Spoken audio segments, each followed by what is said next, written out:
خبر شامل کرتے ہیں منڈی بہاؤدین سے، جہاں ایڈیشنل ڈپٹی کمشنر ریونیو ملک عباس ذوالقرنین اوان کا محکمہ سپورٹس کے زیر اہتمام خصوصی بچوں میں ہونے والے سپورٹس گالا کی تقریب سے خطاب۔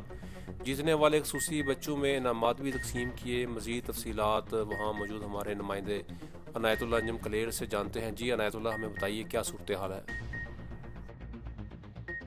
جی، منڈی بہاؤدین میں ایڈیشنل ڈپٹی کمشنر ریونیو ملک عباس ذوالقرنین اوان نے محکمہ سپورٹس کے زیر اہتمام اسپیشل ایجوکیشن سینٹرز کے خصوصی بچوں کے مابین ہونے والے سپورٹس گالا میں جیتنے والے خصوصی بچوں میں انعامات تقسیم کرنے کی تقریب سے خطاب کرتے ہوئے کہا ہے کہ خصوصی بچوں کے مابین سپورٹس گالا مقابلہ جات کا انعقاد بہت بڑی کاوش ہے، جس سے ان کی بھرپور حوصلہ افزائی اور زندگی میں آگے بڑھنے کا ایک نیا جذبہ پیدا ہوگا۔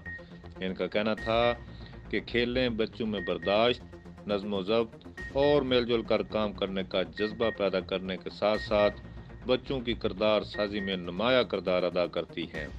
جو بچے صحت مندانہ سرگرمیوں میں حصہ لیتے ہیں وہ ہمیشہ صحت مند رہتے ہیں اور بڑے ہو کر اپنی ذمہ داریاں آسان طریقے سے ادا کرنے کے قابل ہوتے ہیں۔